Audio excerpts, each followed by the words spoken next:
Hey, this is Demi. And I'm Louise. Let's talk about the same things that we go through and ponder life from a better angle. As they say, if you can change your situation, change your perspective. This is Same But Better Podcast.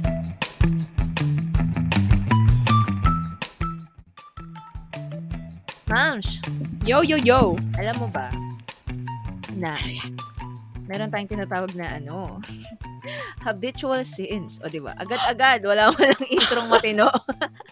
Okay, bago kayo mag-turn off at mag-next episode dyan. Yeah. Yan. Habitual sins or sins or even repetitive sins, basta paulit-ulit. Ayan. Sins in general, actually. Mga bagay na hindi honoring kay Lord.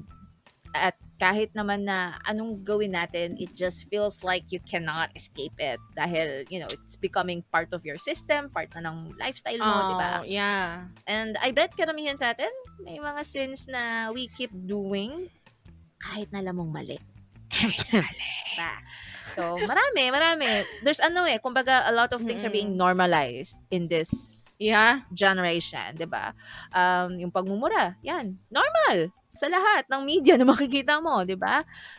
Cheating, hoy, mga estudyante. Lalo na ngayon, online school, it's so hard to not cheat. Actually, ang daling mandaya ngayon. Sobra. And of course, bribery, corruption. Ay, nako, I'm not gonna go on. Pa ba? Huwag tayong... Sa personal level naman, pornography, habitual sin, piracy ng mga movies, streaming sa mga sa mga illegal sites, yun. Daming guilty dyan eh. Oo naman. Nakakainis nga sa Netflix ko, laging may nanghahack. Nakailang palit na ako ng Oh, talaga? Paano nila nahahack yun? Habitual sin nila yun. Mga Waited. Ewan ko kung mali lang ba yung basa ng IP location ko. Pero makikita ko someone from Laguna logged in or someone from gantong place logged in. Batangas, ganyan. Basta pag hindi ka VT or QC, parang, Sino yan? I know. Ano pa ba? Oo, kaya yung password ko sa Netflix, hindi siya pwedeng the same sa lahat ng mga personal accounts ko kasi someone's really trying hard, Gosh. Yeah, so, ayaw niya mang piracy, at least hindi siya nakapag-pirate. Pero nanghahack na lang siya. At least one step closer naman, no? Piracy pa rin yun eh. Anyway, what else? Lying, white lies, making excuses, yan, complaining, gossiping, and so on. Marami pa po, no? Yan yung mga sins na hindi mo na binibigyan ng pansin kasi we claim na it's already part of who we are. And we think it's not harmful naman. Sino ba namang masasaktan kapag nanood ako ng onting porn or kapag nag-pirate ako ng movie? Andyan lang naman yan. Diba? Andyan eh. Oo. Ginawa niyo available. People will continue to watch it. Kung hindi man ako mag-watch, somebody else will. So, what difference does that make? Pero, kahit mukhang mababaw yan, habitual sins are still bad for us. Yeah. And that's why today's episode, pag ninilay-nilayan natin, that thing called habitual sins. Para romantic eh. and why do we keep doing them? Bakit kaya, no? And can we ever get rid of sinful patterns? May pag-asa ba tayo, mga friends? So, hit that like button on YouTube kung swak sa inyo itong topic na to. And if it's your first time sa aming podcast, we talk about fresh perspective on career, relationships, personal growth, and so much more. Subscribe to our YouTube and Spotify para di kayo nahuhuli sa chismis. Yun yun. Bilangan pala eh. Chismis talaga, no? Well, you may also join our discussion by answering this question. What's a habit of yours that you realized was a sinful pattern? Yan. Habit na na-realize mo, ay, mali pala to. Send kayo ng audio clip to our email, that's sameatbetterpodcast@gmail.com. So, kahit gaano kababaw yung sin na yan, meron tayong pinagdadaanang habitual sin. Kasi kung hindi, wala, nasa heaven ka na. Bye-bye. Pero, meron pa rin, di ba? Question is, do we still struggle with it? Or do we just accept that it's already part of us? Yun yung mahirap eh. Kapag yung sin, nagkakasala ka, tas sa'yo, parang, alam mo yun, wala na lang siya sa'yo. Parang it's as natural as breathing and blinking. True. Yun yung masakit, di ba? Mhm. So, when you say, hindi, it's always been like this, maybe this is how I am wired. Mhm. Siguro ito yung thorn ko in the flesh that, like Paul, hindi matanggal-tanggal. Parang, what? Yeah. It's not. It's not. Diba? So, God did not design us for sin. Actually, He made us for glory, for holiness. Pero ano ba yung issue ng habitual sin? Ano ba talaga? Kasi I used to Yeah. think na yung habitual sin, it's all about, uh, parang kailangan kontrolin mo yung sarili mo. Kailangan may Oo. disiplina ka. Discipline. And, kumbaga, you have to have the will na i-overpower yung wrong desires mo. And may certain fate dito sa mundo. Wow, may ibang planeta, 'di ba? There's a certain fate here na kumbaga na for them, they believe na yung problema ng buhay is because of desires. So, iniisip Ah. nila na tanggalin natin yung desire. So, pag tinanggal mo yung desire, for them, it's about, living in the woods, living a very, very, very simple life na talagang, Yeah. yun. Pero parang you'll also think that, wait lang, ito ba talaga yung, tulad ng sabi mo, if we're designed for holiness, yun ba I mean, it's, parang yun ba yung design ng, or yun ba yung picture ng holiness nasa bundok? Yung And walang hindi mo, desire. and you're just there. And yun mo yun, I don't know, taga-alaga ng Mother Earth. Ibon. Oo, mga ibon. So, yun lang. Pero alam mo, kahit naman din anong laban natin or control natin sa mga desires na yan, a time will come that you would choose to just do it eh. At the end of the day, you will decide to do things pa rin. Tulad, either tanggalin mo yung desire o hindi.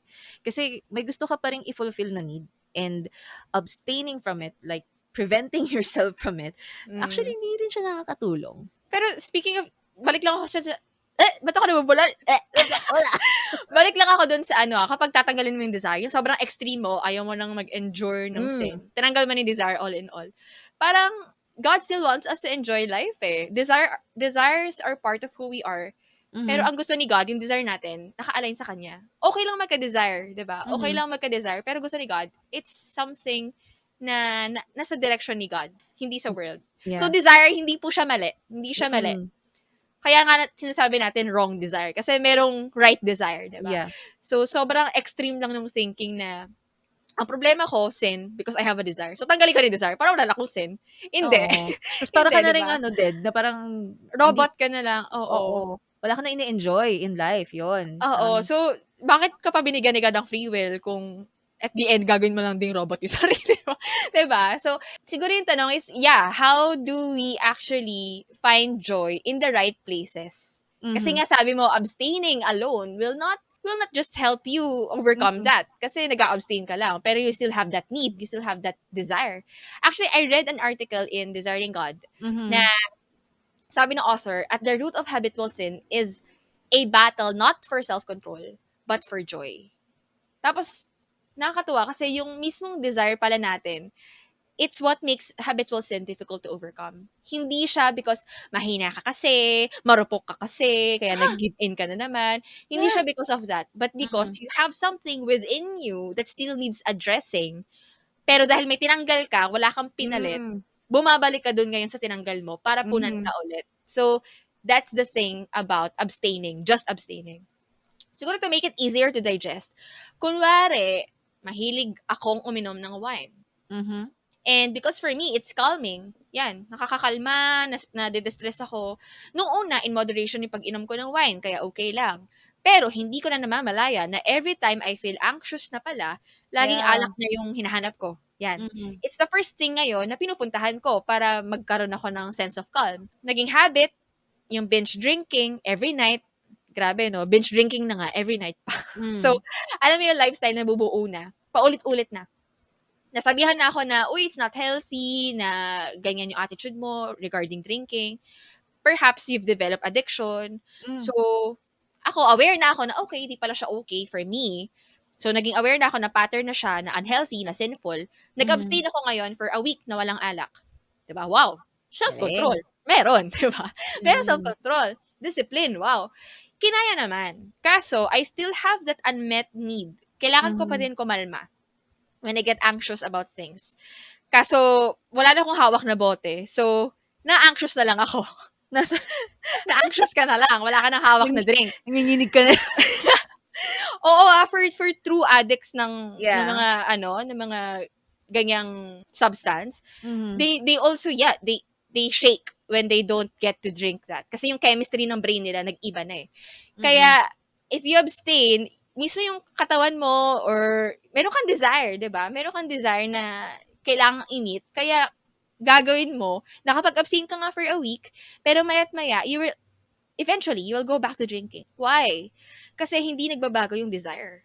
You still need to calm down. It's either babalik ka sa drinking, or maybe, you will find another thing that will Yeah. fill you, pero mas masama pa kaysa sa una mong issue, which is drinking. Baka, sleeping pills. Diba? Mamaya di na ako pwede mag-drink, magsi-sleeping pills ako. Ngayon, yun naman yung, na-divert yung sin mo sa consumption naman ng sleeping pills. Which is also wrong, diba? So maybe, that's something that we need to address. Yung mismong need, yung mismong desire. Kasi kapag hindi na-fill yun, you will still crave for that thing, for that sin, diba? Just abstaining will not change anything. If hindi nasasatisfy yung unmet need, in the end, you don't have to give it to sin. Ikaw na mismo sasabihin mo na sa sarili mo, tama na nga to, pagod na ako mag-abstain. Miserable ako pag iinom, miserable din ako pag hindi umiinom. Di iinom na lang ako. At least, medyo nabawasan pa yung pagka-miserable ko. So, yun na mismo yung iniisip mo minsan eh. So, meron ng deliberate na yung pagkakabalik mo dun sa sin na yun. Gets ba? Parang, ikaw mismo, hindi na siya self-control issue kasi ikaw mismo nag-decide ka na, babalik ka na.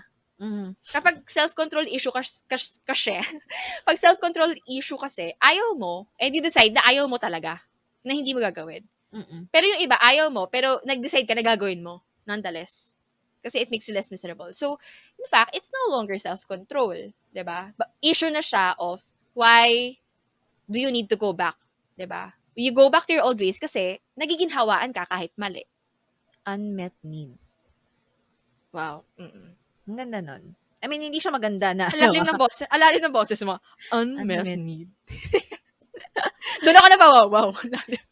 Kasi ganun kalalim yung pangangailangan. Hindi, I mean, I think most of us, when we go through the pattern ng habitual sin, we don't really identify ano yung unmet need natin. We just look at the satisfaction kasi nga, yun yung nararamdaman mo. Tulad nga nung, ayun. I mean, siguro, one thing na na-remind lang din ako dito, naalala ko yung nugget experience. Wow.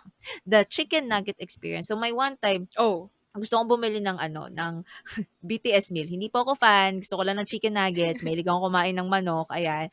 Saka masarap naman yung sauce.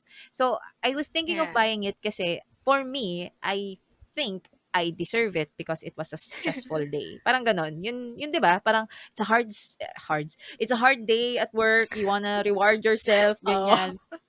Tapos gusto kong bumili. So bibili, ito na yung app, nagse-search na ako, ganyan. And then parang may na-remind lang sa akin si Lord na parang, parang hindi naman sa parang inaaway ako ni Lord, no? Parang sinabi lang niya na, pag nakain mo na yung nuggets, what's next?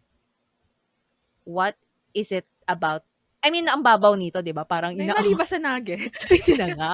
Hindi. It's not the nuggets. It's my perspective na because I have the capacity or the ability to purchase things that will satisfy me, di madali lang. I'll just keep satisfying myself. Pero yun yung nare-remind sa akin ni God na, after that, if na-feel mo na yung tiyan mo, what's next?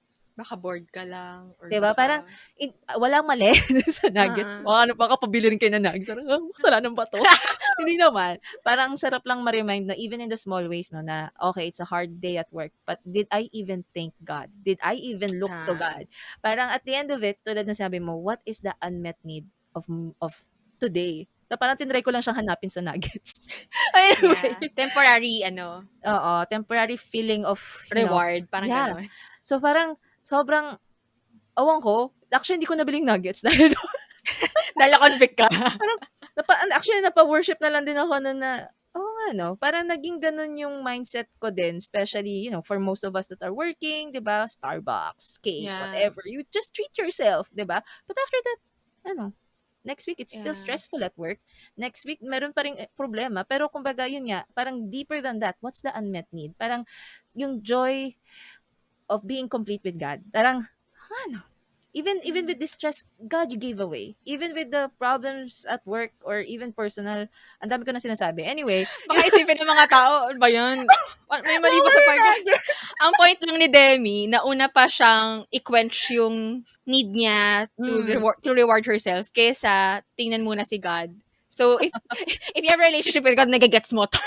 Pasensya na, pasensya na. Pero hindi kasalanan bumili ng Bumili nuggets. ka. Okay lang, reward Bumili yourself. bumili ka ng nuggets. Nagkaroon ako ng epiphany. Epiphany! Anyway, ayun. Okay. Going back, Yeah, ayun yeah. lang. I get you. Thank you po. Thank you sa mga ka-gets din. Pa-comment na lang na na-gets niyo, naramdaman ko.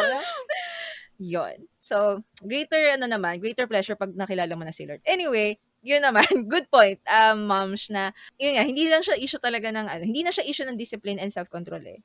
If deliberate and conscious mo na siyang ginagawa, yung, kung ano man yung habitual sin na naiisip nyo ngayon, for those listening, di ba? So, it's really the desire. Yun yung kailangan baguhin, hindi alisin. May kailangan Yeah. tayong baguhin. In James 1 verse 14, sabi doon, each person is tempted when he is lured and enticed by his own desire. Chicken nuggets. Yun, di ba? So, if you simply abstain lang din from the habitual sin, yun nga, yung sinasabi natin, kahit iwasan mo lang yan, there's this force. Babalik ka din.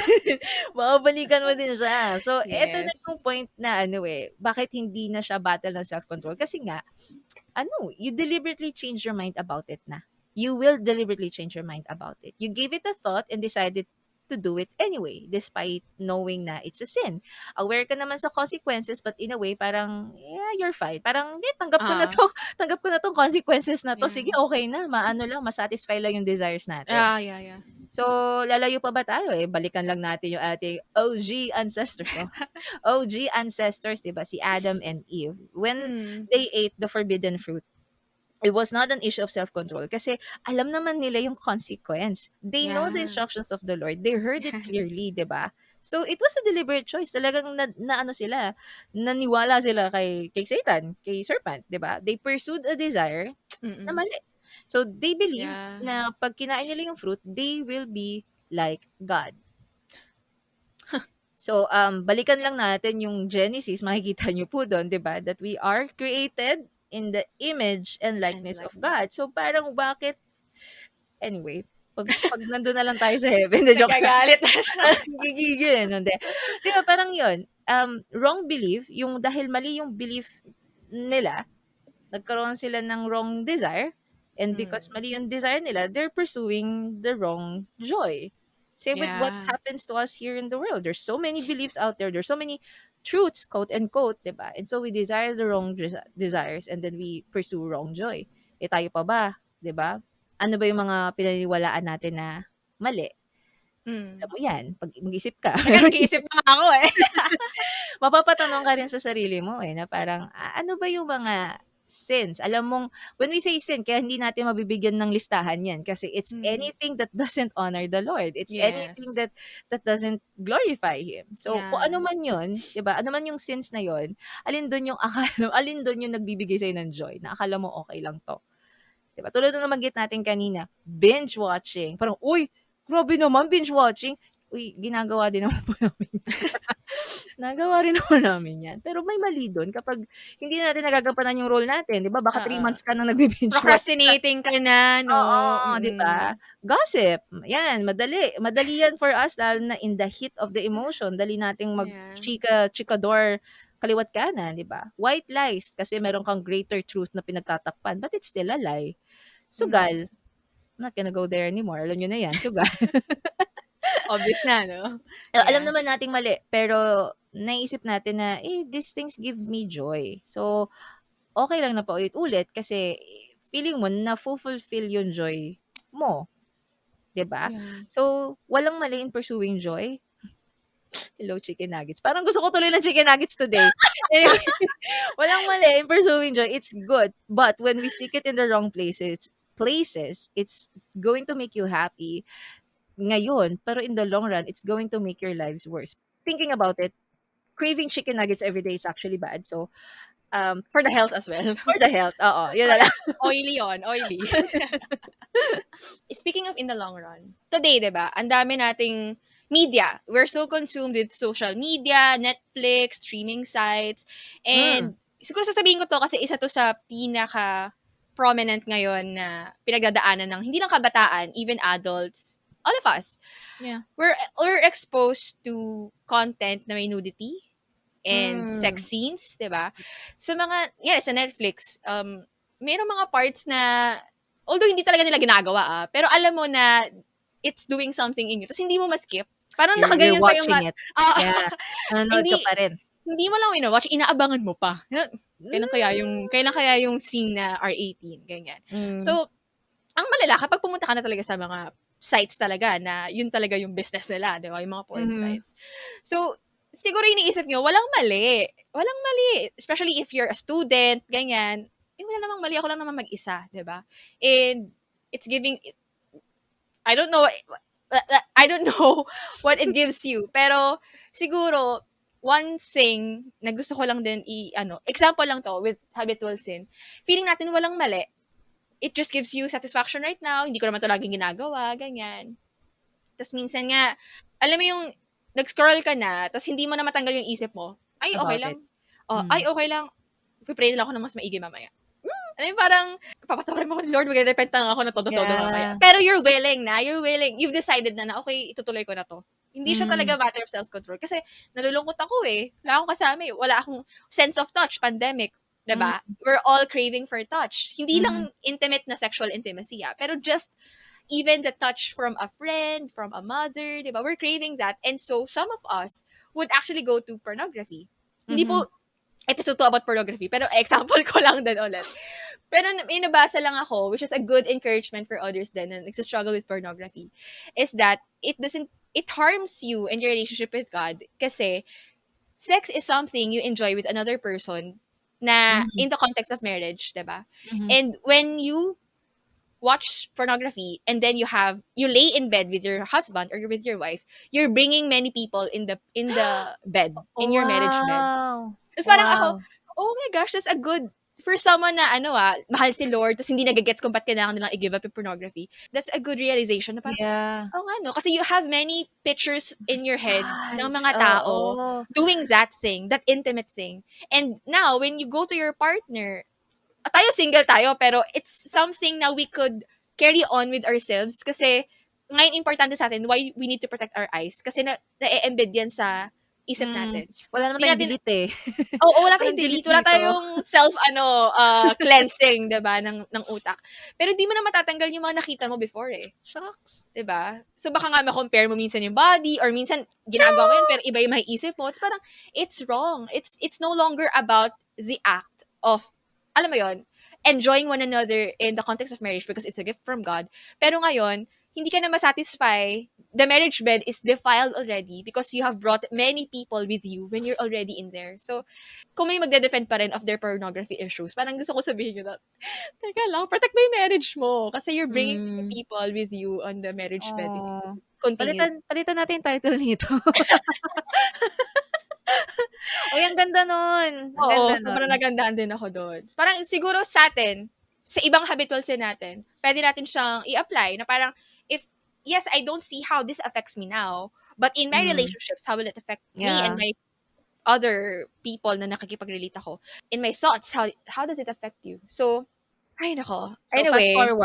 Fast forward po or skip po natin yun. Pag may mga scene ng Yeah. Yung, alam mo na yung tunog yung smoky.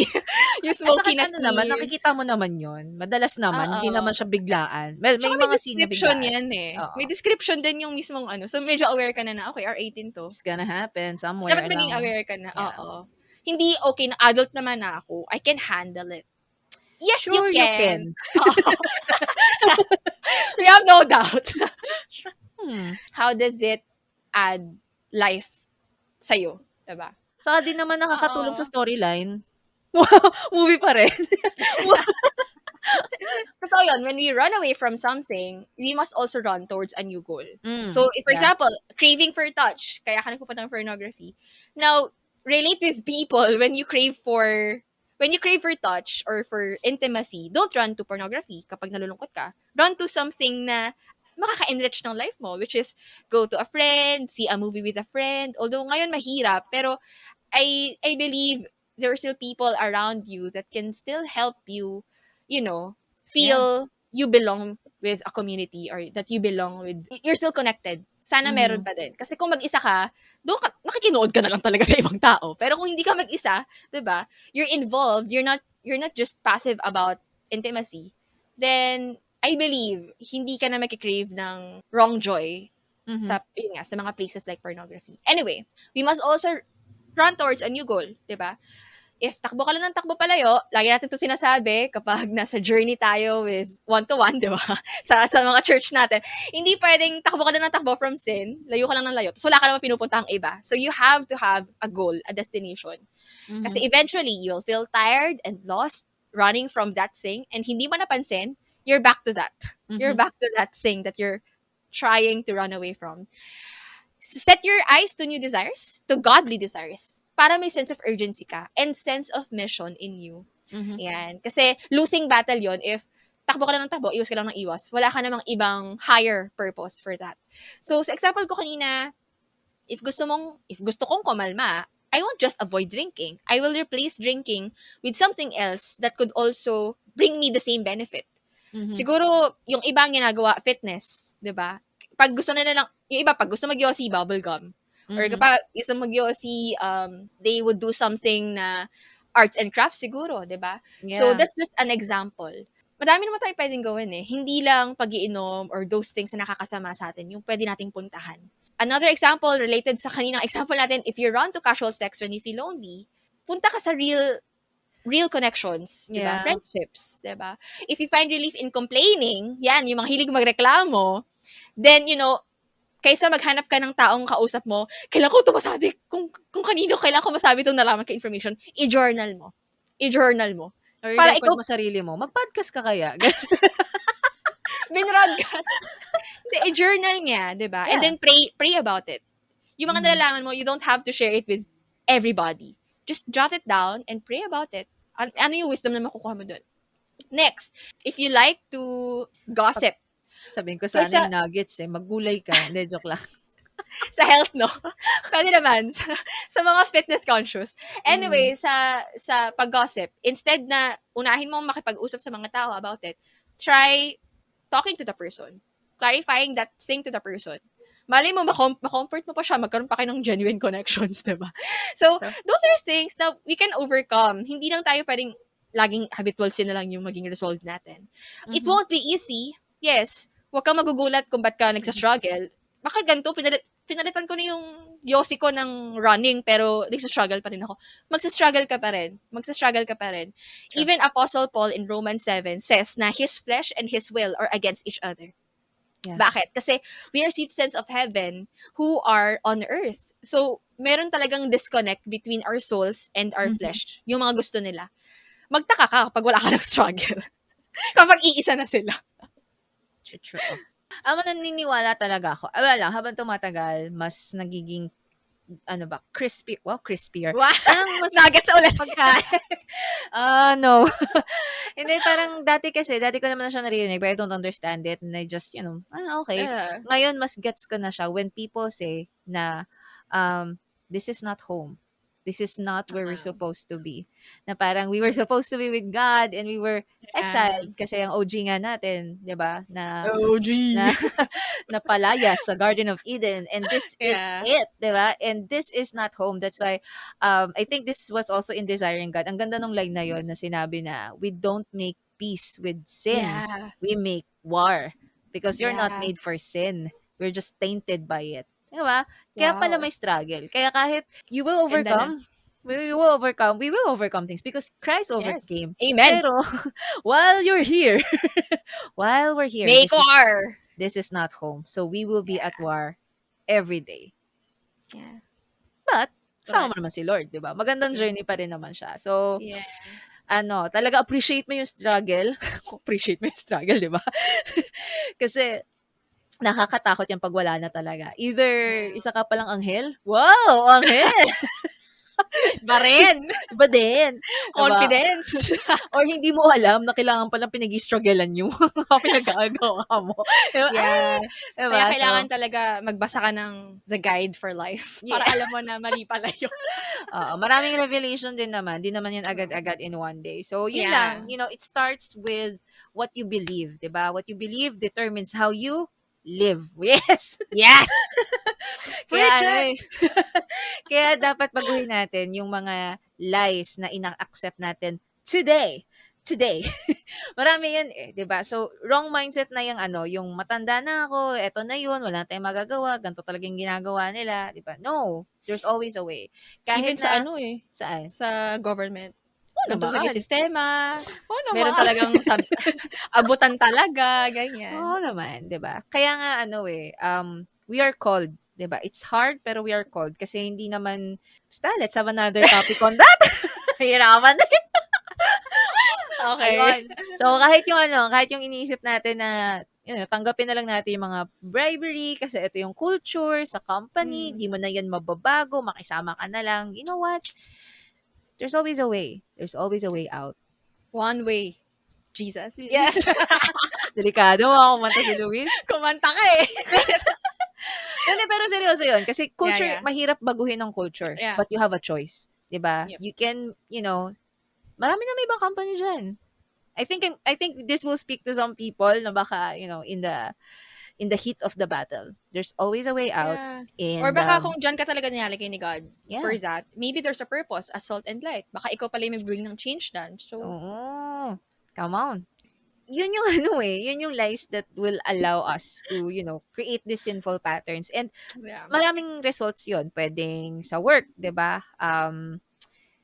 People that can manipulate stories, yan na naman yung Yeah. gossip, yung politics sa Yeah. mga places, and so on. So, Yeah.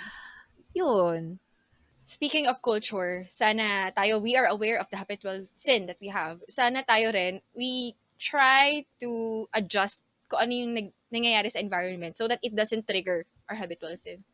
'Di ba? So, the songs you listen to, baka puro mura yan. Kaya ikaw, pag nagkukwento ka, pre! Puro ka na rin mura kasi it influences you. Yeah. Ano pa ba? Adjust mo rin yung environment mo. Cultivate an environment that will encourage you to holiness, not to sin. So, movies, songs, even friends, 'di ba, na pinagkukuhanan natin ng wisdom. Sana sila yung magle-lead sa'yo to holiness, not to deeper sin pa. Anyway, you think habitual sin is simple? Pero sa mga examples natin kanina, sana na-realize natin today na the effects sobrang lala. Yeah. I mean, wala akong galit sa government. Wala nga ba? Hindi. Siguro, meron tayong kilala, di ba? Right now, in the national position na ang hilig magmura or ang hilig mag-degrade ng women, ang hilig magsabi na magre-resign na pero di naman, alam mo yun, ang dami-daming sinasabi. Pero hindi na naniniwala yung mga tao sa kanya. And I think that's also part of habitual sin eh. When you don't honor your words, when you destroy people through your words, yung mga papatayin niya daw to, papatayin niya daw yan, magsitigil daw sila, parang those are speaking curses and words of destruction, which is siguro sa secular sense, wala namang mali. It's something na, palagpasin mo na lang, pinapabigdil mo pa lahat ng bagay. But actually, in those na may relationship with God, alam niyo kung ano yung sinasabi ko. Again, alam niyo kung ano yung sinasabi natin na hindi siya simple lang. It's a habitual sin na we don't want to baby. We don't want to continue. Kaya, ngayong September, mag-register na po tayo to vote. Yun pala yung point. Hindi pa rin ako nakaka-register, pero yan, unahin na po natin yan, since we don't want to baby that kind of culture. Wag natin i-cultivate yung ganong system sa Philippines. Anyway, ayan, ang hirap nang tanggapin seryoso ng words just because of that. So, it's a habitual sin, di ba? Paano kung di ka na talaga makahinga, tapos wala lang naniniwala sa'yo, bala ka dyan, kung ano na sinasabi mo. So, parang, sana we say yes to our, yes when we mean yes, say no when we mean no. So, we also have this topic, di ba? Anyway, ang dami ka nang kinukuda rito. Ang punto ko lang naman is, hindi na siya self-control issue, 'di ba? Heart issue na yung habitual sin. And especially if yung remorse mo, nagsabi ka ng sorry, the next day yun ulit ginagawa mo, then you know that even your apologies are also a habitual sin. Yung nagsasabi ka na lang ng insincere apologies. So, Yeah. let's not take these things lightly. Diba? Mhm. Kaya nga 'di ba sa podcast natin, Oh. ano yung buong line? Ano yun, yung buong line natin? If you change If you can change your situation. your perspective. Yes! Nasingit pa talaga. This has the same error podcast. Yes, it starts in our beliefs. So, careful lang din, di ba? Which teachings to adapt and absorb kasi it will affect your whole being talaga. We can claim power over sinful patterns because we have one way. Hala ka. Jesus. Hala ka. We have Jesus.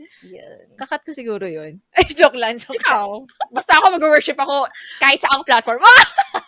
Ano ba din? Di ikaw na. Pero yun, true, and also if you need a community Yeah. or kahit friends lang, yan, di ba? To guide you on your faith journey, message lang kayo guys. Di kami nangangagat. Di kami promise. Rar. Diba? Siyempre, tulungan tayo dito. Even for us, no? Siguro let's open that line na, if there are things na sa tingin nyo, you would also need to help us with, we're always open to listen. Yes. Message lang kayo. So, Message lang. Thank you. Thank you po. Bata. Thank you po. Thank you for listening today. Till next time po. Thank you po. Paayos na lang po ng mga pa-comment na lang. Anyway, catch us again next Monday here at Save But Better Podcast. Bye-bye!